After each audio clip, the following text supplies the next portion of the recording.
Hello hi welcome नमस्ते, मेरा नाम ऋतिक और आज हम फिर से बात करने वाले हैं एक और इंटरेस्टिंग कंसेप्ट के ऊपर। तो ये वीडियो सेमेस्टर 3 के उन बच्चों के लिए मोस्ट इंपोर्टेंट होने वाली है जिनके पास सब्जेक्ट है physical policy and public finance in India. तो चलिए शुरू करते हैं आज की वीडियो को और फिर से बात करेंगे लेसन नंबर 5 के एक और मोस्ट इंपोर्टेंट कंसेप्ट के बारे में। तो लेसन नंबर 5 की शुरुआत मैं करवा चुका हूँ। लेसन 5 में जो हम बात कर रहे थे वो कर रहे थे public debt, sustainability and debt financing के बारे में। तो पब्लिक डेट होता क्या है, इसके कुछ इंपैक्ट्स वो हम देख चुके हैं ऑलरेडी, ठीक है। जिन्होंने तक वो वीडियो ना देखी हो, पर जाके पीछे वाली वीडियो देख लेना ताकि आपके हर एक कंसेप्ट टॉपिक वाइज ही क्लियर होते चले जाएं। और हम चालू करते हैं आज का कंसेप्ट, जहां पे हम बात करेंगे कुछ इंपॉर्टेंट इंपैक्ट्स के बारे में जो पड़ता है पब्लिक डेट की वजह से। दूसरा हम डिस्कस जो करने वाले हैं वो करने वाले हैं कि एक गवर्नमेंट किस तरीके से पब्लिक डेट को फाइनेंस करती है, यानी किस किस तरीके से वो पब्लिक डेट को चुकाने की कोशिश करती है या फिर किस किस तरीके से वो कहीं ना कहीं पब्लिक डेट जो है वो लेती है। वो सब हम डिस्कस करेंगे इस कंप्लीट वीडियो के अंदर। इस कंप्लीट सीरीज के नोट्स भी ऑलरेडी प्रिपेयर हो चुके हैं with important question answer PDF. जिनको नोट्स परचेज करने हैं वो इस नंबर पे जाए 9667836333 यहाँ पे व्हाट्सएप करके नोट्स भी ले सकते हैं। और हम चालू करते हैं आज का कंसेप्ट। तो देखते हैं हमारे पास जो टॉपिक है वो क्या है, high levels of public debt can negatively impact the economic growth. ये सब हम देख चुके हैं कि जो पब्लिक डेट है, पब्लिक डेट यानी कि वो डेट जो कहीं ना कहीं गवर्नमेंट ले रही है इकोनॉमी को या तो बूस्ट करने के लिए या अपने एक्सपेंडिचर्स को फुलफिल करने के लिए, तो वो कहीं ना कहीं नेगेटिवली इंपैक्ट डालते हैं किसके ऊपर, इकोनॉमिक ग्रोथ के ऊपर इन सेवरल वेज, बहुत से तरीकों में। When governments borrow heavily it can lead to, अगर गवर्नमेंट उस बोरो को एक बहुत बड़े लेवल पे ले रही है तो खासकर वो कहीं ना कहीं एक बहुत बड़ा नेगेटिव इंपैक्ट होता है उस कंट्री की इकोनॉमी पे। अब वो किस किस तरीके से होता है वो समझते हैं। पहला पॉइंट क्या आया, हाई इंटरेस्ट रेट। अब ये हाई इंटरेस्ट रेट्स का मतलब क्या होता है वो समझ लेते हैं। तो जनरली जब भी कोई कंट्री बहुत बड़े लेवल पे अमाउंट को उठा रही है, मतलब कहीं से उधार पे ले रही है, तो उसे कहीं ना कहीं तो हाई इंटरेस्ट पे करना पड़ेगा। क्योंकि जनरली ना, जैसे हम भी लोग जब रियल लाइफ में डील करते हैं तो कुछ लोग ऐसे होते हैं जो बहुत कम किसी से पैसा उधार पे लेते हैं या फिर किसी से पैसा मांगते हैं, चाहे वो बैंक हो, चाहे कोई और फाइनेंशियल इंस्टीट्यूशन हो, चाहे वो लोग हो, बहुत कम ही जो है ना वो उधार की तरफ जाते हैं। फिर बहुत कम ही सिचुएशन ऐसे होते हैं जहाँ पे उन्हें अमाउंट बोरो करना पड़ता है। लेकिन कुछ ऐसे लोग भी होते हैं जो लगातार हैबिचुअल होते हैं बोरो करने के, यानी कि बिना उधार लिए उनका काम ही नहीं चलता। तो कई बार लोग इसे मना नहीं कर पाते कि ऐसा ना हो कि भाई रिलेशनशिप खराब हो जाए उस पर्सन के साथ में, तो लोग जनरली करते क्या है कि भाई आपको पैसे दे देंगे बट एक हाई इंटरेस्ट रेट के साथ। क्योंकि जनरली जब हम हाई इंटरेस्ट रेट की बात करते हैं ना, बहुत से लोग पीछे जाते हैं, क्योंकि कॉस्ट ऑफ बोरोइंग होता है इंटरेस्ट रेट। और अगर कोई भी इंस्टीट्यूशन, कोई भी पर्सन अगर किसी भी बोरो किए हुए अमाउंट के लिए हाई इंटरेस्ट रेट चार्ज करता है, इसका मतलब क्या है कि उसे ज्यादा रिस्क लग रहा है अपने पैसों पे, कि उसका पैसा डूब भी सकता है। दूसरा, कई बार जब हमें इनडायरेक्टली मना करना होता है तो भी हम हाई इंटरेस्ट रेट की बात कर लेते हैं, क्योंकि बहुत से लोग जो है ना वो जनरली हाई इंटरेस्ट रेट पे एक अच्छी कॉस्टिंग, मतलब ज़्यादा कॉस्ट देनी पड़ेगी उस लोन के लिए, तो वो लेना पसंद ही नहीं करते। तो वो खुद से ही मना कर देते हैं कि जी इस इंटरेस्ट रेट पे तो हम लोन नहीं ले सकते। तो इसलिए जनरली ना जब भी कोई कंट्री बहुत ज़्यादा लोन लेती है या फिर हैविली एक अमाउंट की डिमांड करती है किसी भी फॉरेन इंस्टीट्यूशन से, वर्ल्ड बैंक से, किसी या फिर किसी पब्लिक से, तो हाई इंटरेस्ट रेट पे दिया जाता है, जिसकी वजह से इंटरेस्ट रेट इकोनॉमी के अंदर बढ़ जाते हैं। तो वही पॉइंट यहाँ पे आता है, हाई इंटरेस्ट रेट।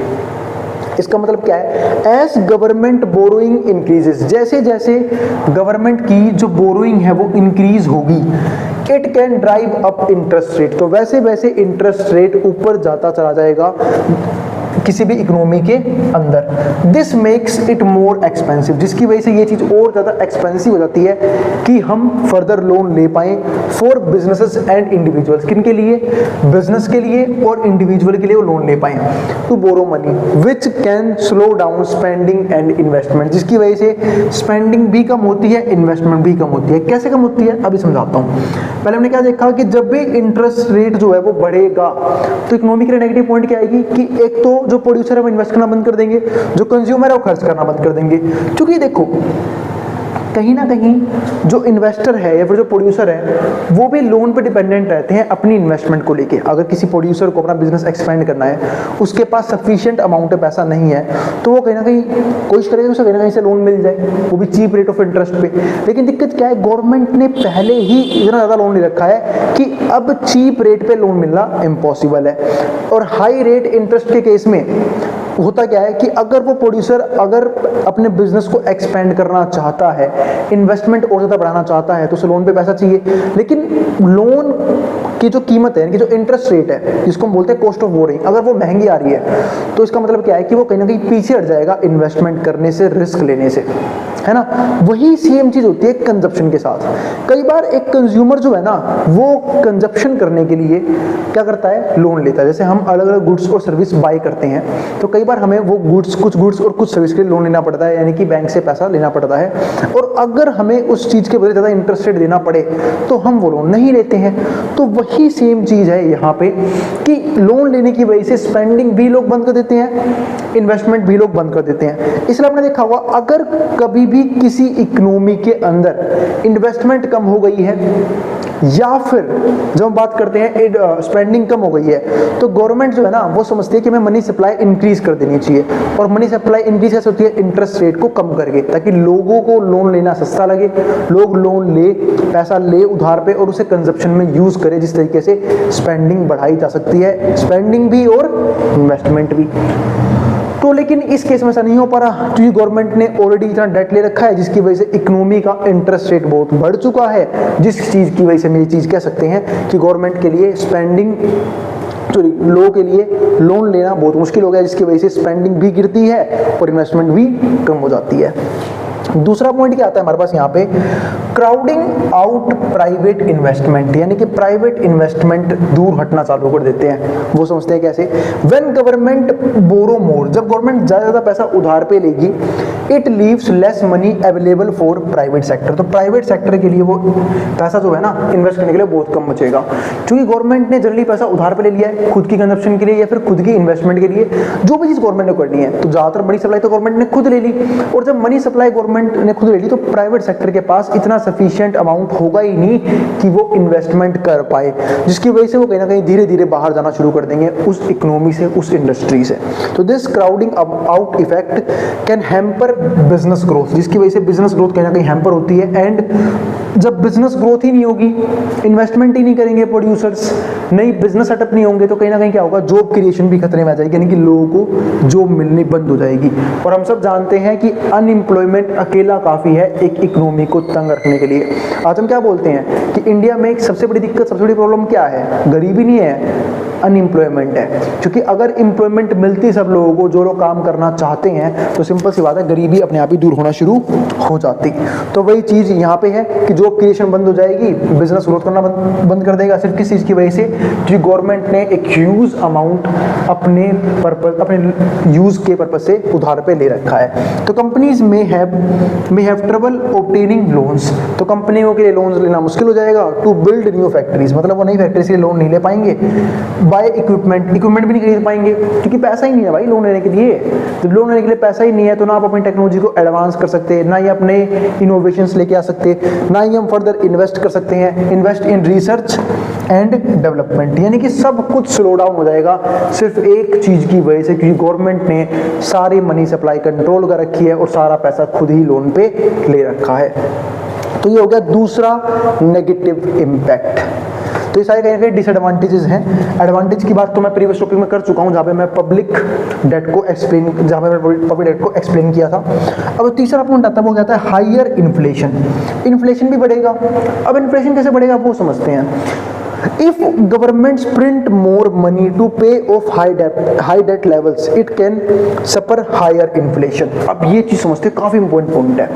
कई बार क्या होता है, हमने ऐसी बहुत सी इकोनॉमी देखी भी है, आप गूगल कर लेना, ऐसी कुछ इकोनॉमीज हुई हैं जिनके अंदर इतनी ज़्यादा गरीबी आ चुकी थी, जिनके पास पैसों की इतनी तंगी हो गई थी, जिनके पास कर्जा इतना ज़्यादा हो गया था कि एक टाइम आने के बाद एक टाइम आने के बाद उनके पास प्रॉपर सफिशिएंट अमाउंट में पैसा नहीं था उस कर्जे को चुकाने के लिए, यानी कि बहुत कम पैसा बचा था, इकोनॉमिकली डिप्रेस हो चुके थे।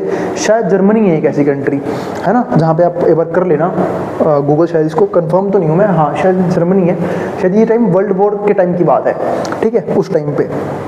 तो हुआ क्या था उस चीज़ में कि उन लोगों को पैसा होता नहीं उधार देने के लिए, तो अब उन्होंने क्या आइडिया लगाया कि हम ना, हमारे पास तो पैसा छापने की मशीन है, हम खुद नोट प्रिंट कर लेते हैं कर्जा चुकाने के लिए। लेकिन आपको एक चीज़ बताता हूँ, बहुत से लोग इस सोचते भी हैं कि भाई हमारी गवर्नमेंट, जब हमारे देश में इतनी गरीबी है, हमारे पास खुद का बैंक है आरबीआई, खुद की नोट छापने की मशीन है, तो क्यों ना हम बहुत सारे नोट छाप लें और कहीं ना कहीं पैसे को इंक्रीज कर दे इकोनॉमी के अंदर और गरीबों में पैसा बांट दें। तो भाई ऐसा पॉसिबल नहीं होता, ये बिल्कुल भी समझदारी की बात नहीं होती। क्यों? क्योंकि इकोनॉमी के अंदर बता रहा हूँ, जितनी ज़्यादा मनी सप्लाई रहेगी ना, वो कंट्री उतनी ही गरीब होती चली जाती है। इसका रीजन समझाता हूँ आप लोगों को कैसे। जब मनी सप्लाई इंक्रीज होगी, यानी कि सबके पास पैसा आएगा, यानी कि अब गरीब लोगों के पास ही पैसा आ चुका है। अब जब पैसा आएगा लोगों के पास, लोग डिमांड करेंगे, यानी कि फिर जो है वो जो लग्जरी गुड्स है ना, उसकी डिमांड भी सब लोग करना चालू कर देंगे और उतनी प्रोडक्शन होगी नहीं हमारी कंट्री में। जब लग्जरी गुड की डिमांड सब लोग करना चालू कर देंगे तो धीरे धीरे क्या होगा, उसका प्राइस जो है वो क्या होगा, ऊपर जाना शुरू हो जाएगा। क्यों? क्योंकि आउटपुट उतना है नहीं, सप्लाई उतनी है नहीं, डिमांड बढ़ती जा रही है सिर्फ किस चीज़ की वजह से, क्योंकि लोगों के पास पैसा आ गया है। तो ऐसे केस में प्राइस ऊपर जाएंगे तो यानी कि महंगाई जो है और ज्यादा बढ़ जाएगी, इन्फ्लेशन और ज्यादा राइज कर जाएगा। तो कभी भी ये किसी भी कंट्री के लिए समझदारी का डिसीजन बिल्कुल नहीं हो सकता कि आप अपनी गरीबी को कम करने के लिए, आप अपने कर्जे को उतारने के लिए सिर्फ अपनी सहूलियत के लिए नोट प्रिंट करवा रहे हो। तो वही पॉइंट यहाँ पे एक्सप्लेन कर रखा है मैंने, इन्फ्लेशन सिर्फ इस रीजन की वजह से बहुत ज्यादा बढ़ चुका होगा। ठीक है, ऐसी भी कंट्रीज है वहां पे 2-2 लाख, वहां की जो भी करेंसी है 2-2 लाख रुपए, 2-2 लाख रुपए बोल रहा हूँ, 2-2 लाख यूनिट में ना क्या आती है, ब्रेड के पैकेट्स आते हैं, रोटी के पैकेट आते हैं। मतलब इतनी महंगाई बढ़ चुकी है सिर्फ एक रीजन की वजह से, क्योंकि उन लोगों ने बहुत ज्यादा अमाउंट में नोट प्रिंट करना शुरू कर दिया था और अपनी इकोनॉमी को बर्बाद कर लिया था खुद से ही। तो वही चीज यहाँ पे है, if government print more money to pay off high debts level, जब गवर्नमेंट और नोट प्रिंट करेगी सिर्फ डेट लेवल को कंट्रोल करने के लिए, it can suffer higher inflation, जिसकी वजह से इन्फ्लेशन लगातार राइज करेगा। When there are more dollars in circulation, जैसे मैंने एग्जांपल दे भी रखा है, जब ज्यादा से ज्यादा डॉलर्स हो या फिर ज्यादा से ज्यादा रुपीस होंगे सर्कुलेशन में, each dollar becomes less valuable, तो हर एक डॉलर की वैल्यू गिरती चली जाएगी। ऐसे ही हर एक रुपीस की वैल्यू भी गिरती चली जाएगी। This erodes people's purchasing power, जिसकी वजह से लोगों की परचेसिंग पावर जो है ना बिल्कुल खत्म हो जाएगी एंड स्टैंडर्ड ऑफ लिविंग भी लोगों का बिल्कुल गिर जाएगा। High inflation also creates economic uncertainty, और जो ये हाई इन्फ्लेशन है, जो लगातार महंगाई बढ़ेगी उस चीज की वजह से, क्योंकि पैसा आ गया है, लोग डिमांड करेंगे तो प्राइस ऊपर जाएंगे, और प्राइस ऊपर जाने का मतलब ये क्या होता है, इन्फ्लेशन, यानी कि महंगाई बढ़ रही है। ऑल्सो क्रिएट्स इकोनॉमिक अनसर्टेनिटी, जिसकी वजह से क्या होगा, इकोनॉमिक अनसर्टेनिटी आएगी, which can negatively impact growth, जो कहीं ना कहीं ग्रोथ को एक बुरे तरीके से, एक नेगेटिव तरीके से हार्म करेगी, यानी कि यहाँ पर नेगेटिव ग्रोथ रजिस्टर की जा सकती है। तो ये हमारे पास एक इंपॉर्टेंट पॉइंट आया। अब आता है हमारा फोर्थ पॉइंट क्या है, स्लोअर प्रोडक्टिविटी ग्रोथ। अब प्रोडक्टिविटी ग्रोथ भी गिर जाएगी, क्यों गिरेगी वो डिस्कस कर लेते हैं। High debt levels lead to higher taxes, जब कभी भी गवर्नमेंट ज्यादा पैसा उधार लेती है, मतलब उसका डेट लेवल बढ़ जाता है, तो मैंने हमेशा बोला ना कि डेट किस लिए होता है, प्रेजेंट कंजप्शन के लिए। अगर हम एज ए इंडिविजुअल भी सोचते कि अगर हम आज कुछ पैसा लोन पे ले रहे हैं तो भाई फ्यूचर में हमें अपनी कुछ टाइम तक कंजप्शन कम करनी पड़ेगी जब तक हम उस लोन को वापस चुका नहीं देते। वही चीज यहाँ पे होती है कि अगर गवर्नमेंट ने किसी भी सिचुएशन से निपटने के लिए ही क्यों ना लोन लिया हो, तो फ्यूचर में उसे अपनी स्पेंडिंग को कम करना पड़ेगा। अब अगर स्पेंडिंग कम नहीं करनी तो टैक्स बढ़ाना पड़ेगा, ताकि गवर्नमेंट के पास रेवेन्यू ज्यादा है और उस रेवेन्यू का यूज किया जा सके उस कर्जे को चुकाने में। वही चीज यहाँ पे हो रही है। तो high debt levels leads to higher taxes, जिनकी वजह से टैक्स बढ़ा दिया गया है over time to help pay off the debt, ताकि उस कर्जे को जो लिया गया था एक्सेसिव लेवल पे उसे पे ऑफ किया जा सके। दिस कैन स्लो प्रोडक्टिविटी, जिसकी वजह से प्रोडक्टिविटी कम हो जाएगी, क्योंकि भाई ग्रोथ हो ही नहीं पाएगी ना। अब गवर्नमेंट जो है वो स्पेंडिंग नहीं कर रही इकोनॉमी के अंदर खर्चा नहीं कर रही, वो सारा फोकस कहां पे कर रही है कि कैसे जल्दी से जल्दी उस इंटरेस्ट को पे किया जाए, उस कर्जे को पे किया जाए, यानी कि टैक्स जहाँ चार्ज किया जा रहा है लोगों से, वो एक अलग बर्डन है कंज्यूमर्स के ऊपर, उनके ऊपर खर्चा भी नहीं कर रही गवर्नमेंट, उनको बेसिक फैसिलिटी भी नहीं दे रही, सिर्फ किस चीज की वजह से, क्योंकि गवर्नमेंट ने अपनी स्पेंडिंग भी गिरा ली और अपनी इनकम बढ़ाने के लिए टैक्स भी लगा दिया, यानी कि दो तरफा नुकसान होता है यहाँ पे कंज्यूमर्स को। तो this can slow productivity growth by reducing the incentive for people, क्योंकि पीपल के लिए अब कोई भी इंसेंटिव नहीं है किसी भी काम के अंदर, ना वो अब सेव कर पाएंगे। सेव कहाँ से करेंगे, टैक्स सारा पैसा लेके चला गया, सेव कहाँ से कर लेंगे। और जब सेविंग नहीं होगी तो इन्वेस्टमेंट तो भूल ही जाओ, बिना सेविंग की इन्वेस्टमेंट कैसी। तो एंड स्टार्ट न्यू बिजनेस तो भी पॉसिबल नहीं है। क्यों बिजनेस स्टार्ट नहीं होंगे, क्योंकि लोगों के पास पैसा ही नहीं है। Have less money to spend and invest, क्योंकि लोगों के पास पैसा ही नहीं है कि वो खर्च भी कर पाए या फिर वो इन्वेस्ट भी कर पाए। तो इट हैम्पर्स इकोनॉमिक एक्टिविटी, तो इसकी वजह से इकोनॉमिक एक्टिविटी फिर से हैम्पर होगी और ग्रोथ भी यहाँ पे कहीं ना कहीं हैम्पर होगी। उम्मीद है आपको इन 4 पॉइंटों में तो किसी प्रकार की दिक्कतें अभी तक नहीं आई है, ठीक है। फिर भी कोई दिक्कत है तो मुझे कमेंट बॉक्स खोले हुए हैं, वहाँ पे आराम से कमेंट कर सकते हैं, मैं उस क्वेरी को सोल्व कर दूंगा, ठीक है। अब लास्ट पॉइंट पे आते हैं, वल्नरेबिलिटी टू क्राइसिस। अब ये क्या होता है वो समझते हैं। तो countries with high debt levels, वो कंट्रीज जिनका डेट लेवल बहुत ज़्यादा होता है, मतलब जिन्होंने बहुत बड़े अमाउंट में उधार ले रखा है, अंधा पैसा, पता नहीं ऐसी क्या सिचुएशन आ गई थी कि भुखमरी फैली पड़ी है पूरी कंट्री में कि वो लोग उधार पे उधार ले जा रहे हैं पैसे को। तो high debt levels are more vulnerable to economic crisis, तो जिनकी वजह से कहीं ना कहीं उनकी कंट्रीज में इकोनॉमिक क्राइसिस आ सकते हैं। आज देखो हम पाकिस्तान की बात करते हैं तो पाकिस्तान में ऐसी चीज़ें नहीं होती। अब कितनी दिक्कत आ रही है पाकिस्तान वालों को। अभी बीच में वॉर हुआ था हमारा, ठीक है, छोटा सा वॉर था, वॉर तो नहीं बोलेंगे, यूँ लगा कुछ थप्पड़ मारे गए थे पाकिस्तान को सुधरने के लिए, ठीक है। तो भाई उस चीज़ को लेके भी उन्होंने उधार लिया था उस वॉर को लड़ने के लिए भी, और वो उधार सैंक्शन कौन कर रहा है, IMF, international monetary fund, world bank, मतलब इंस्टीट्यूशंस जो है ना उस उनको दे रहे हैं पाकिस्तान को। क्यों, क्योंकि उनका ही फायदा है। उनका फायदा है कि उन्हें पता है वो पैसा हमारे पास ही आएगा, हमारे हथियार बिकेंगे उस पैसे से, कर्ज चढ़ेगा पाकिस्तान के ऊपर। इकोनॉमी हालत कैसी है वहाँ पे, तो हम वो तो जाने की जरूरत ही नहीं है हमें, हम सबको पता है कि क्या हालत है वहाँ पे। खाने के लाले पड़े हुए हैं, लेकिन फिर भी युद्ध करना है, ठीक है, वही चीज। तो vulnerable to economic crisis, they have less physical space to respond and to recessions और फाइनेंशियल क्राइसिस। यानी कि अब अगर फ्यूचर में कोई और दिक्कत आई तो गवर्नमेंट के पास या फिर इतना पैसा ही नहीं होगा कि वो दोबारा या तो लोन ले पाए या फिर दोबारा उस क्राइसिस को संभाल पाए। क्योंकि फाइनेंशियल क्राइसिस को कब संभाल सकते हैं, जब वो पहली बार हो, जब पहले से हम क्राइसिस में है, तो अगर कोई और प्रॉब्लम आ गई फाइनेंशियली तो वो संभालना बहुत ही मुश्किल हो जाएगा। क्यों, जो कोई लोन भी नहीं पे करेगा, ऑलरेडी आपके ऊपर बहुत सारा कर्जा है, ऑलरेडी इंटरेस्ट रेट बहुत ज्यादा है, और अगर कर्जा मिल भी गया तो कहीं ना कहीं हम और ज्यादा डेट ट्रैप में फंसते चले जाएंगे। जैसे लोग बोलते हैं ना कि बहुत सी, तो हम इकोनॉमिक डेट ट्रैप की बात करते हैं, हमारे वहाँ पे ऐसे बहुत से लोग भी जो डेट ट्रैप में फंसे होते हैं, है ना। एक कर्जा निपटता नहीं है, दूसरा कर्जा ले लेते हैं, दूसरा निपटता नहीं, तीसरा ले लेते हैं। इस तरीके से कहीं ना कहीं डेट ट्रैप यानी कि जंजाल में फंस जाते हैं कर्जे के। तो हाईली इंडेटेड गवर्नमेंट्स में फेस अ डेट क्राइसिस, जिसके से क्या आता है, एक डेट क्राइसिस आता है if interest rates rise sharply. अगर इंटरेस्ट रेट लगातार बढ़ता जाए तो ग्रोथ तो स्लो होगी ही। इन्वेस्टर लूज कॉन्फिडेंस, इन्वेस्टर अपना कॉन्फिडेंस लूज कर देंगे ऐसी इकोनॉमी से, यानी कि कोई भी फॉरेन इन्वेस्टर ऐसी गिरी हुई इकोनॉमी में पैसा इन्वेस्ट करना नहीं चाहेगा, वो वहां से जल्दी जल्दी एग्जिट लेने की कोशिश करेगा। This can trigger a damaging economic downturn, जिसकी वजह से हम बोल सकते हैं कि कहीं ना कहीं अब इकोनॉमी में डाउनटर्न चालू हो गया है। तो ये हुई कुछ मेजर प्रॉब्लम्स। अब बात आती है कि डेट की बात हमने बहुत कर ली, नेगेटिव इंपैक्ट बहुत सारे गिन लिए। अब समझते हैं कि गवर्नमेंट जो है वो फाइनेंस को मतलब पब्लिक डेट को फाइनेंस किस प्रकार से करती है, कैसे करती है। तो how to governments finance public debt. तो पहला समझते हैं इशूइंग गवर्नमेंट बॉन्ड्स, यानी कि यहाँ पे हम 2 चीज समझेंगे। एक तो गवर्नमेंट अपना पैसा कैसे ले सकती है, और अगर ऑलरेडी पैसा लिया हुआ है तो चुका कैसे सकती है। तो पहला पॉइंट क्या आया, गवर्नमेंट अपने बॉन्ड्स इशू करती है। अब ये बॉन्ड्स क्या होते हैं, एक तरह का फाइनेंशियल इंस्ट्रूमेंट होता है, एक तरह का पेपर होता है जिस पे लिखा होता है कि आप हमें इतना अमाउंट दो, इसके बदले में आपको इतना इंटरेस्ट पे करेंगे, और जैसे ही वो बॉन्ड मैच्योर होगा हम आपको प्रिंसिपल अमाउंट भी वापस कर देंगे। तो ये एक तरीका होता है गवर्नमेंट के लिए लोगों से पैसा मांगने का, ठीक है। तो गवर्नमेंट करती है डेट इशू, बॉन्ड्स इशू कर देती है, लोगों से वो पैसा ले लेती है। अब बाद में जब वो बॉन्ड मैच्योर हो जाते हैं विद इंटरेस्ट लोगों को पैसा पे कर देती है।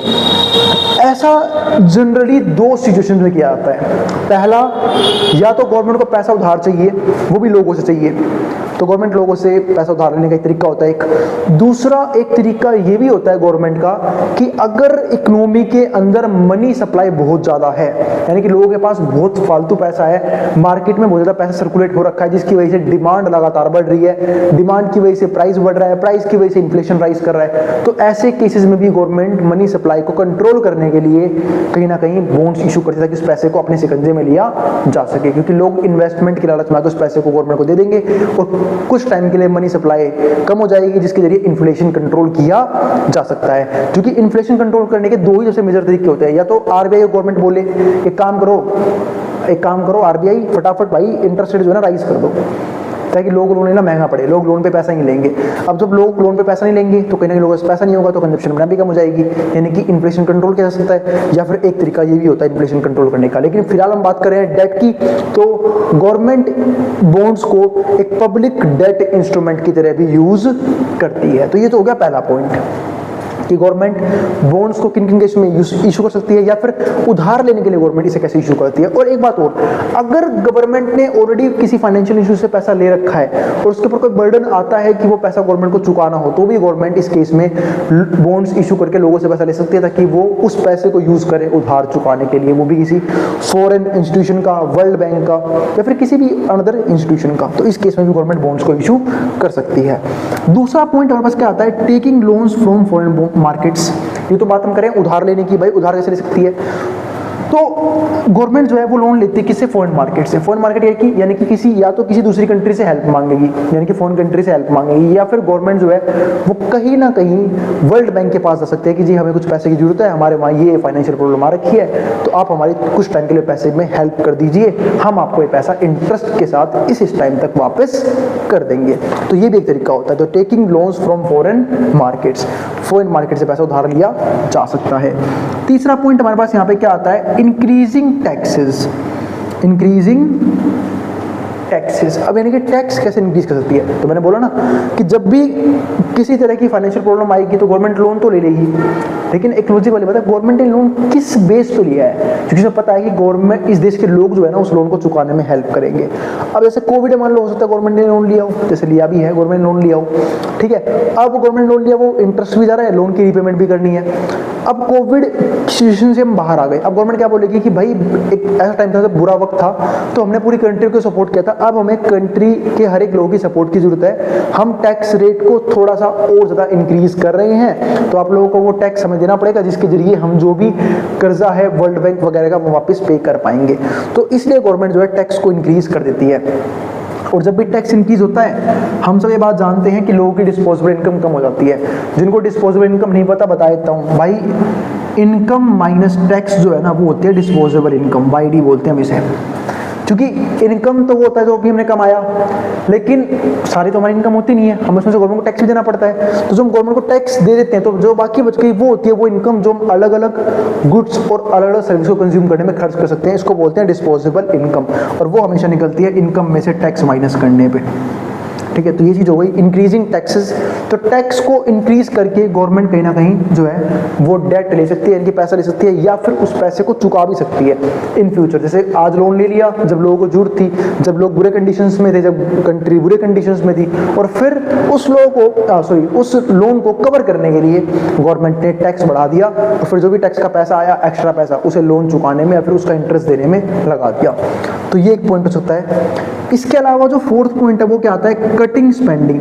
गवर्नमेंट अपने खर्चों को कंट्रोल कर सकती है, इनकी गवर्नमेंट के जो भी खर्चे हैं, ठीक है, जैसे कि स्कूल्स के ऊपर खर्चा, एजुकेशन के ऊपर खर्चा, हेल्थ के ऊपर खर्चा, पब्लिक फैसिलिटीज के ऊपर खर्चा, इंफ्रास्ट्रक्चर, सबके ऊपर गवर्नमेंट अपनी कंजूसी लेके आ सकती है, यानी कि अपने खर्चे को कम कर सकती है।